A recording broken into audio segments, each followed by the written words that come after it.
Attacks by Fulani herdsmen has been in the increase in recent times. The unbearing destruction of lives and properties by this group is becoming alarming. And this has become a matter of concern. Hello and welcome to the Street Show with DMItv. My name is Kwado Igboku. Let's go and find out what the people on the streets have to say. Cattle rearing and farm cropping, they are both businesses. So is it proper for one to go and destroy another person's business? Not at all. Cattle rearing is Fulani way of farming. Particularly in Benue State, where we have the two people that are real farmers, we don't rear cow. Fulani, they are not farmers. So they have different business, we have different business. So we cannot kill Fulani cow. Because if you kill a Fulani cow, you have tempered with the Fulani's life.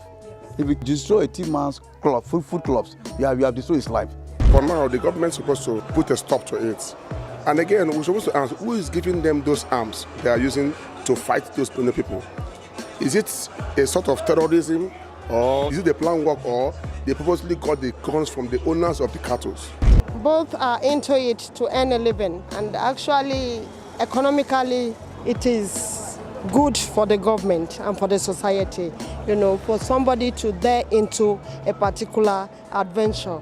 But when the other one is bent on destroying the other person's interest, it's a very delicate matter and is actually disheartening and it's wrong. On what ground? Why should you use your business to destroy my business? You should do your business, I do my business. Everybody carries on, no stress, no fighting. Do your own, I do my own, and that's all. We can coexist without fighting. Nobody will move from Benue to, let's say, Sokoto and ask cattle rearers to vacate the land for them. So there is no point for those people to leave their states and then come down to Benue State and depriving farmers from their farmlands, destroying their crops, killing people just because they want to rear their cattle. The recent killings in Benue State is unheard of, is absurd, and I, for one, condemn it in totality. And I think the earlier, the better for those at the helm of affairs to do something about it before it escalates to other states. No human life should be taken for anything. Do you support cattle colony in Nigeria? Not at all, because if we're talking about establishing cattle colony, or let's say ranches, if we're talking about this, that means you're coming to take over somebody's land to establish a cattle colony. So I believe those people should also be doing their business in their states. I'll allow Benue people to settle down and continue with their business, which is farming. The thing is becoming political of a sort, and the issue is the government has to do something about it.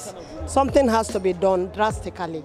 If not, we are heading for a crash as far as this country is concerned, because human lives are going, and economically the country is being affected, whether we like it or not. There's not like colony. If anybody is doing a business, go get your plot, do your business, and that life goes on. You don't need, you cannot step to somebody's territory and try to get, what is colony? Let's define colony in the first place. You get a colony attached to you, it becomes a permanent place. From there, you launch attack against some people, it doesn't work. Colony in Nigeria, no, it cannot work. Because it will escalate the current problems we're having. No, in Benue, we don't allow that. Because Fulani, they are not part of ourselves. They only stay with us for the past years. We are so good, very harmonious, very polite. But what is happening now is different from what we experienced before. So we don't want Fulani in our place. Cattle colonies, they have not even explained to us what it means. We are hearing colonies and colonies until they explain to us, they tell us the laws that will be attached to it before we now know if it's something that we can welcome or not. To me, every state should be allowed to work by their own laws. That colony issue in Nigeria it is not accepted, because if you look at the background where those Fulanis originated and are here, why they are looking for hectares of land so that they occupied. What happens to their area? Does it mean that grass does not germinate there? And if they don't have the patches of grass they want, they should look for. They can buy grasses and then do what is called vegetation on their own side of the country. Then they will stay with their animals in their state, various states, rather than them going down everywhere across the country and disturbing people. And by the time they destroy your crops and you are annoyed, they will kill you again. So what is happening? We want the federal government to do something about this. What do you think is a permanent solution to this recent attack? I believe in ranching. If they can agree with the ranching, depends on how the government wants it or the state governors want them to.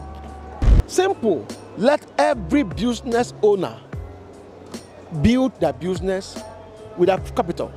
Get your land in hectares as you want. You just want to buy it.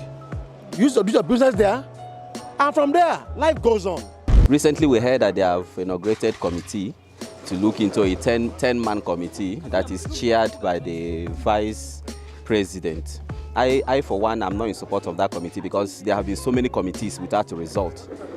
To me, I think the president himself should wake up. He should wake up because we want him to wake up and defend this country that he was voted to do. There should be anti-grazing law so that if you are going to mark or acquire a land from the government according to the law of the anti-grazing, then you make sure your animals or cattle are being kept in a place that they will not go out and destroy other people's farm. But if you think that you cannot do it, then relocate back to where you come from. They should create ranches for everybody who has cattle to be taken care of. The idea of state governors providing ammunition for the militia is not the best, because after that, it will result to another thing. If I have a gun, if government give me a gun, after fighting, if I have a problem with you, I can come and shoot you. Sadly, so it's not the best advice. You've heard it all. Is the government going to take action to end these attacks? That is the question that needs answers now.